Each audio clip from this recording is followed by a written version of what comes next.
On today's episode of the LockedOn Texans podcast, Mario Edwards has now been suspended by the NFL for 4 games. We talk about what that means for the Texans moving forward and more.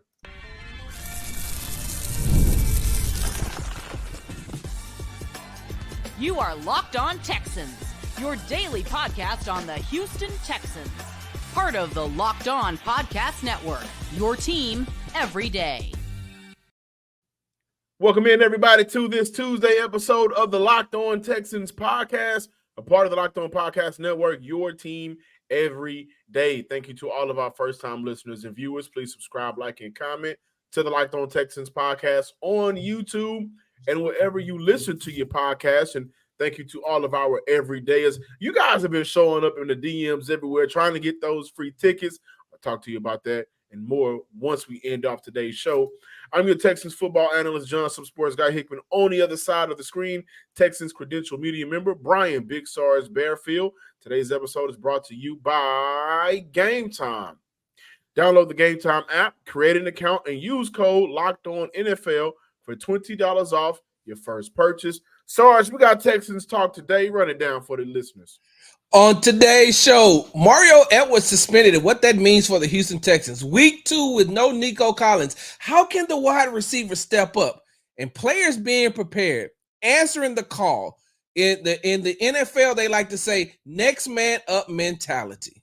And we've seen a lot of next man up mentality from the Houston Texans. So I think that's a good way for us to close out today's show, looking at how that next man up mentality has helped them, specifically going back to the Patriots game, and how they can continue to next man up mentality themselves to will themselves into more victory, because now with no Mario Edwards, he'll be out the next 4 games due to a PED violation, substance abuse for the NFL, a big player for this inside defensive line, right? We've talked about a lot on this show how much through the course of the first 6 weeks of the NFL season for the Texans, the interior D-line has, for the most part, outplayed the edge rush guys. They've been very good. Mario Edwards has been a part of that group. 8 tackles Sunday, 1 QB hit, 2 sacks on the year, a couple of TFLs. He's been very good. So they'll be without him, Sarge. But who do they get back this week?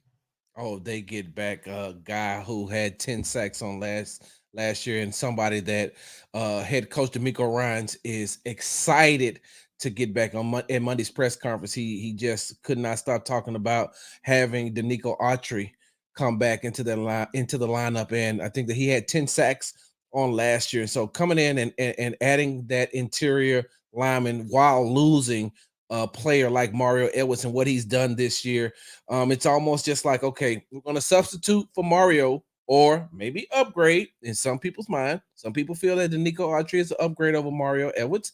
I can see how that could be, thought about or seen. But getting Denico Autry back, especially when you get this news of Mario Edwards being suspended for the substance abuse policy by the NFL for 4 games, is going to help this defense out a lot, keep it going. And you finally get a chance to see the vision of what Denico and Nick had in mind when they brought in Denico Autry to put him with the edge rushers and Will Anderson Jr. and Danielle Hunter. Yeah, I think that, for Mario, a very unfortunate time. Yeah. And the jokes on social media, they went and tested him right after he had 8 tackles in one game, the most on the year, right? And it's kind of suspicious. Yeah. But with him going out, I mean, to your point, getting Denico Autry back, I think, is huge with or without Mario Edwards. This is a team that I think they've stepped out of their shell a little bit with the amount of blitzes they've been sending this year. Uncharacteristic of a Denico Autry's defense compared to what we saw in year 1. Year 2, a little bit different, maybe because you got the guys that you believe can cover on the back end. Your linebackers are better in terms of being able to cover in space, upgrading from Denzel Perriman to Aziz, and we know how big he's been. But they want that pressure from their front 4 guys. And Denico allows them to inside-outside pressure. This defensive line, somebody asked me this question at the post-press conference today. I cannot remember who it was, but basically asked, hey, Denico, your D line has been performing well. Why is that? Just talked about the rotating guys in and guys out and how big that's been for the Texans. And so for the Texans to get Denico Autry back, I think it's perfect timing. Yeah. I think that it's unfortunate that it comes at the cost of Mario Edwards getting suspended, but you are getting a savvy vet that knows how to win on third downs, which is huge in the NFL, that knows how to create that constant pressure, and I think will be a perfect fit alongside Daniil, Will, Foley, who's been playing some very good football, right? Tim Settle, who's been playing some very good football. Barnett for the edge rusher position, he's been playing some decent football. He's going to fit perfectly with Denico Ryan's defense. Well, and the person who asked that question is friend of the show, Jonathan M. Alexander, who covers the Houston Texans for the Houston Chronicle.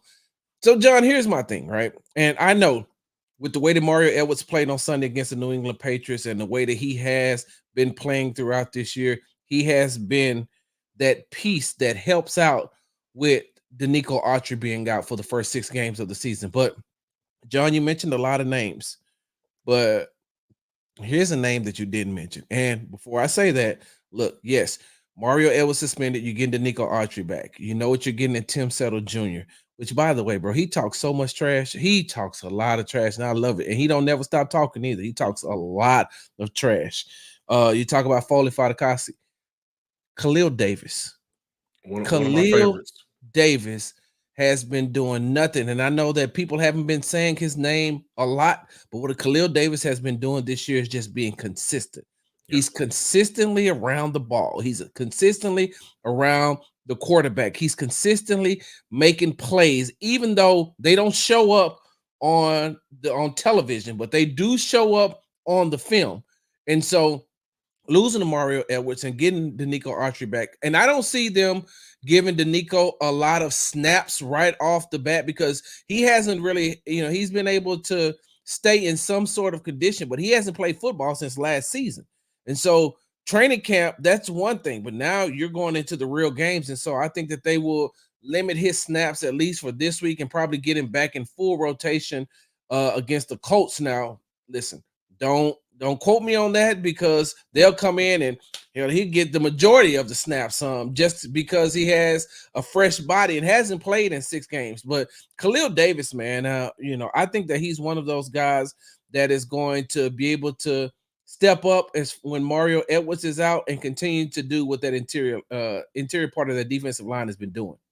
Yeah, Khalil Davis has played and been featured in under 34% of the defensive snaps, and he's one of those guys. And let me give you guys the direct quote from Denico Ryans.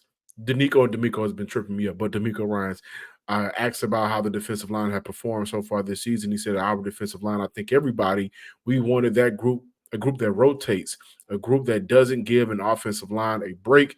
And I think that's what you've seen with Mario Edwards, Foley, Fatukasi, Tim Settle. Every guy that stepped in has been productive and made plays for us, and that's what we want to see. So we have the right guys. We can still continue to clean up some things as we're rushing, continue to rush together. But overall, really proud of the group, proud of the defensive line coach, Rob Wright, which is a guy that I thought was going to be monumental in terms of the success and growth of this D-tackle unit, D-line unit altogether. And Coach Nate Ollie for how they've coached those guys this year. And I think as of right now, for the Houston Texans team, one of the best sack-getting teams in the NFL, between Foley, between Mario Edwards, Khalil Davis, and Tim Settle, I think you're looking like around 6 or 7 sacks from that nucleus. So they are getting, I think, a very good production from that group. And then again, yes, okay, now you're losing Mario Edwards for 4 games. He'll be back within a month, but now you added Denico Autry in that mix, who again I think is a little bit more versatile and can attack teams inside, outside. So it's going to be one of those groups. Once Mario Edwards does come back, now it's going to be a group where you got a lot of players who are looking for sacks, and it's going to be an overcrowded position group.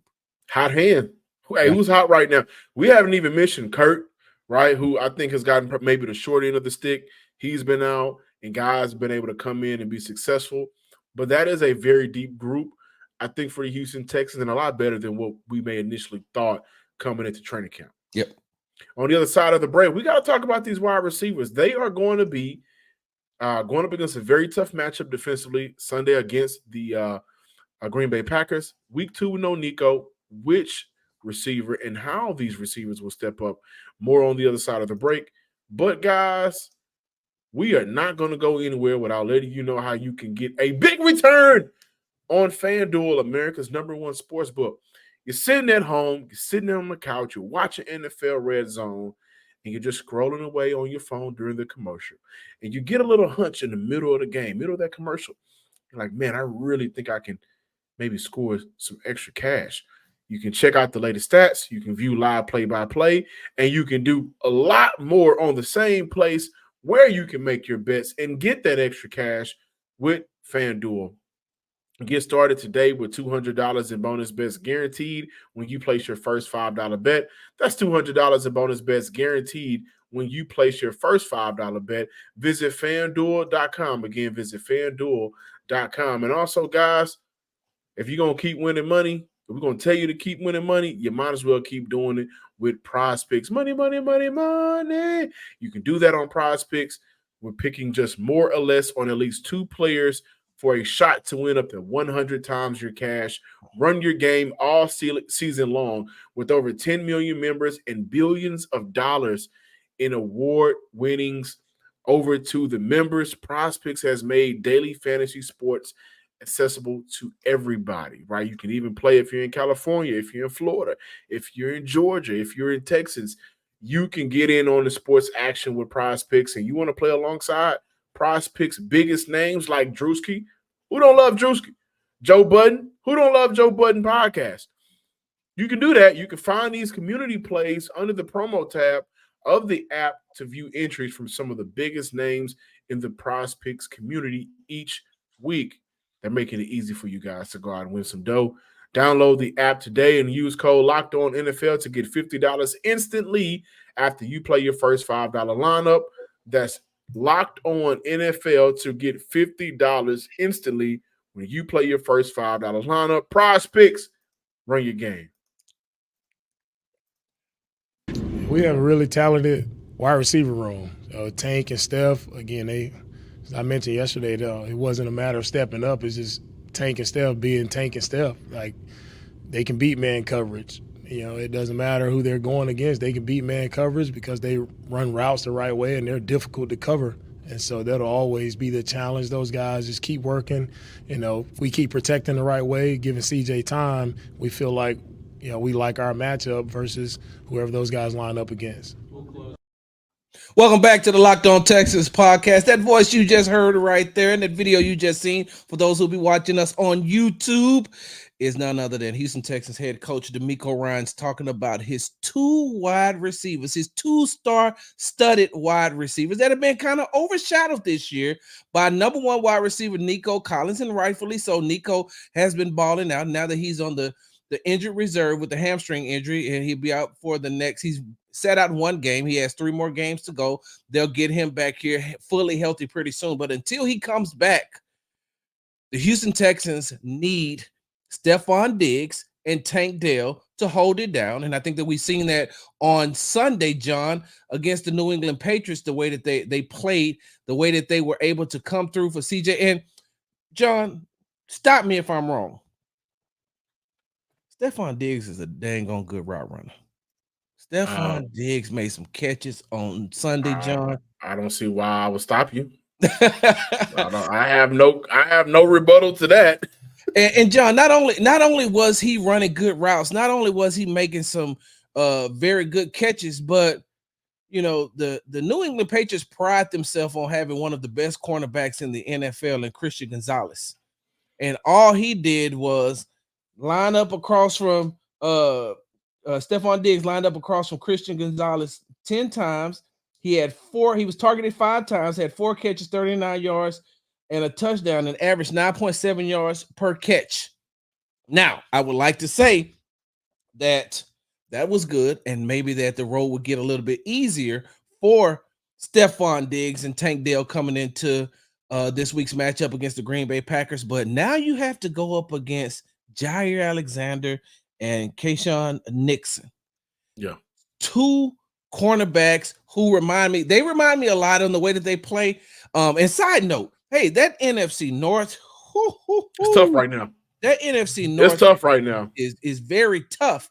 And so I bring that up to say that they're going up against two cornerbacks, two defensive backs that are like right under that Chicago Bears defensive backfield group as far as the two cornerbacks that they have over there. And this is going to be a tough week for Tank and a tough week for Stephon Diggs to be able to get where they need to be, do what they need to do as far as helping out CJ Stroud and that offense. But John, I've looked at some of the numbers, and last week against the Arizona Cardinals, Jair Alexander was targeted 4 times, 3 receptions, 37 yards. Keyshawn Nixon had 2 targets, 1 reception for 27 yards. On the year, Alexander, 24 targets, 15 receptions, 232 yards, 2 touchdowns, and Nixon has been 29 targets, 18 receptions, 188 yards. And so for the most part, they've been doing a very, very good job of helping keep that Green Bay Packers team in games. Yeah, I think that a couple of weeks ago, the Minnesota Vikings jumped out to a 28-0 lead on them, and they ended up winning that game. The Vikings ended up winning that game 31-29. And the Packers had opportunities to win to win that game, but what kept them in it is the defense. So, John, I'm looking forward to the matchup between the Green Bay Packers defensive backs versus the Houston Texans wide receiver. And just like with Denico, there isn't a lot of people in the NFL, not a lot of defenders in the NFL that's going to stop Tank and stop Stephon Diggs in man-to-man coverage because they just run routes too well. They run routes too well, and to throw some numbers out there, according to fantasy point data, Tank Dell jumped from 13.3% to 42.9%, so essentially 43% in CJ Stroud's first read in week 6. Wow. So you look at the absence of Nico is a blessing in disguise for other players. Yeah. And, through the first 5 weeks, Tank Dell target share was right under 13.5%. That jumped up 15% week 6. So they got the guys that can get open. They got the guys that can be just as much as a matchup problem on the offensive side as a Jair and Nixon is on the defensive side of the ball, right? Mm-hmm. So we're looking at guys, how can they step up? How can they step up? Well, I think for Tank and Stephon, you just got to keep doing what you're doing, right? Yep. Those balls and those targets are going to come your way, no doubt about it. But I do think this is an opportunity, and this will be, I think, should be delegated to assistants from the sideline, i.e., offensive coordinator. I do think this is an opportunity for the Houston Texans offense to get guys, and I really do mean get them involved, like Hutchinson, and I'm going to say his name. Say his name. John Mechie. Yeah. We don't have a lot of tape on John. Yeah. We do. We know what he can do well. We know what he can do against some of those tier 2, tier 3 matchups. Like the 2 guys that are going to be worrying about Tank and Stephon, those are tier 1 guys. Yeah. So how can Bobby and the offensive staff kind of seek out the weak link, right? You remember on Waterboy, they needed the onside kickback, and my man played D'Angelo Barksdale from the Wild, who was the kicker. Yeah. Looking around, and the hoodie popped up, and he said, "Yeah, there's my word." Yeah, yep. That's what I think they need to do going up against the Green Bay Packers. And I don't know who that player would be for Green Bay. I'm not going to sit here and lie, but there's always a weak link in the secondary. Yeah, I think we know Houston's. I'm not going to say it right now, because I do think those weak links right now are still playing some good football for the Texans. But for Bobby Sloyd, all week, if I'm looking at how they're going to minimize our guys, I'm looking at how can we maximize their weaknesses. And I do think finding a way to use Xavier Hutchinson, big body downfield, and maybe just John Mechie in some of those crossing routes, something that he does well, that could help this offense get going. I'm going to regulate my discussion about how Dalton Schultz needs to be involved a little bit more later in this week. I can't wait for us to talk about that. But this is, I think, a great week for Houston to say we got some other talented young guys that we got to find ways to get involved. Well, and you know what, John, it's funny that you said that, and I'm going to bring up Dalton Schultz in just a second, but two ways I feel like Mechie and Hutch can help this week against the Green Bay Packers. One, with the addition of Joe Mixon coming back and returning into the lineup, you're going to have the defense is going to have to start playing honest again. Mm-hmm. And we've seen not only is he a threat out of the backfield as far as running, but he's also a threat out of the backfield as far as receiving. And so you have to dedicate somebody to watch him because they'll put him in motion. They bring him out the backfield. They swing him into the flats. And if you do that, then you have a player, like John Mechie, who can work the underneath routes and get open. That way, when you have Tank and you have Stephon on the outside doing what they're doing, you can have that. You can even use Xavier Hutchinson on the outside and slide over Stephon Diggs and work it that way. One.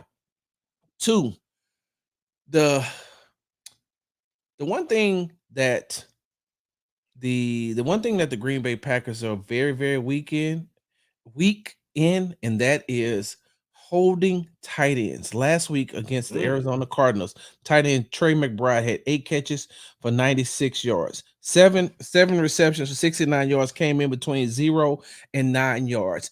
You've got to get Dalton Schultz to step up. Yeah. Dalton Schultz being effective also opens the field for Tank, also opens the field for Diggs, also opens the field when Mechie is in or when Hutch is in, because I don't know if Robert Woods is coming back this week or not, but it opens up everything else if you can get Dalton Schultz. And, like I said, they're showing you right there that they can be had.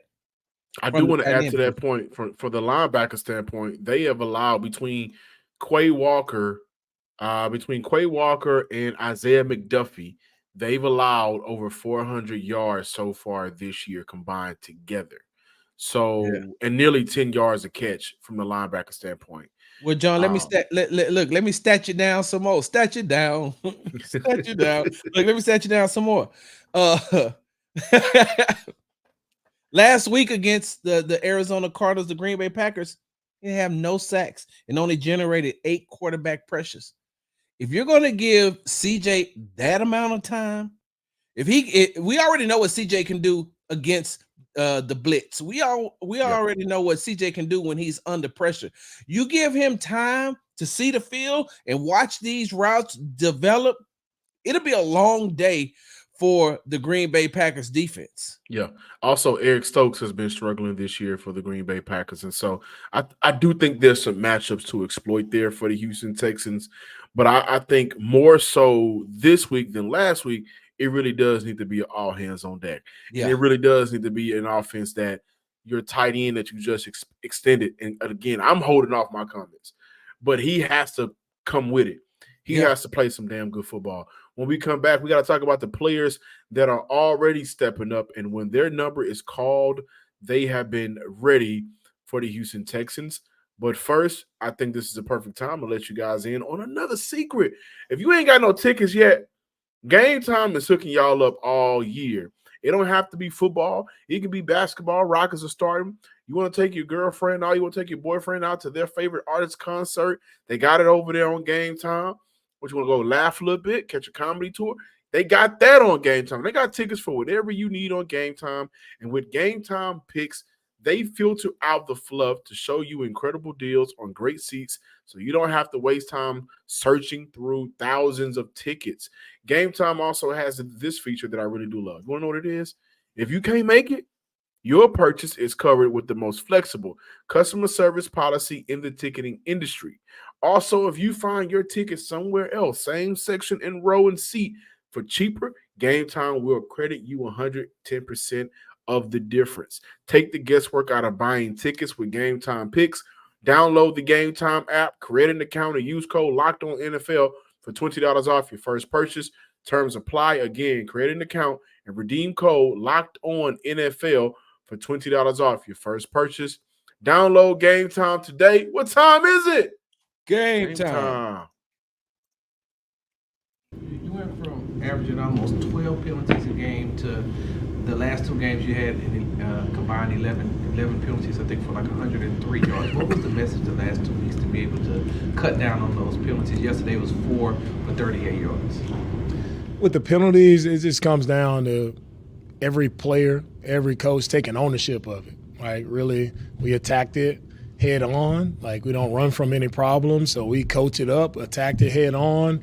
Showed the penalties in our team meetings to show where we've had issues, and just coached them up on how to get it fixed. And I think our guys were aware of that. They played just clean, just played a good assignment, played with good execution and technique. When you play with the right technique, then you can avoid penalties. And some of the penalties are things post-snap where all the stuff pre-snap, post-snap, I think those are penalties that are uncalled for that we can avoid. So our guys are played much better in the penalties, and we like that to get to 0. So we are trending in the right direction in the penalty category.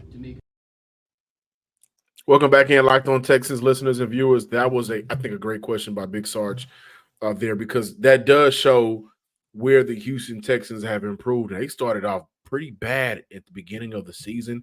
Most penalized team through 4 weeks. In the last couple of weeks, they've cleaned it up a lot. So kudos to the Texans coaching staff and Denico Ryans and the players for getting it right. Before we talk about players who've been prepared and answering the call, who wants to win free tickets?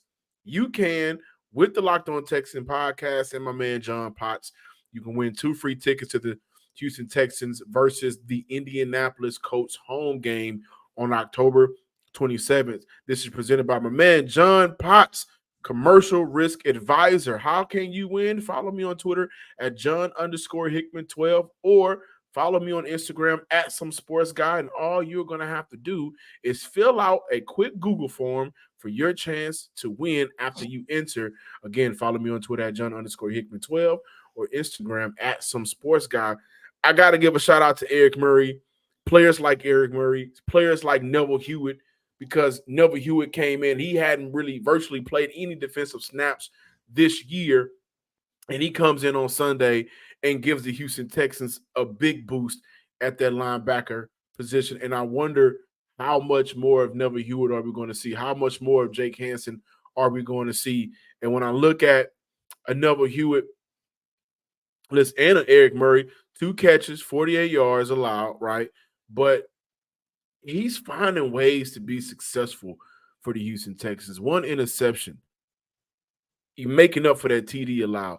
Things like that is where he's not a 100 snap per game type of guy, and he's been playing more snaps lately, but he's been finding ways to be impactful in his role, and I think that's great for a guy like Eric Murray. Neville Hewitt, 2 targets, 1 catch, 4 yards allowed. Guys like that, we cannot overlook here on the Locked On Texans podcast, because we get caught up in the big names, right? Yeah. Yep. We get caught up in those big names, but those D'Angelo Ross, one of my favorites from preseason, 1 target, 1 catch, 9 yards allowed. We get caught up on the wheel. We get caught up on the CJ, the Nicos, and the Stephons, but that's 5 players that make up a 53-man roster. So when you see those guys doing well, you got to salute them and say, hey, man, keep it going. They've been answering the call when they've been needed, and I think that's a testament to how good this coaching staff has been so far.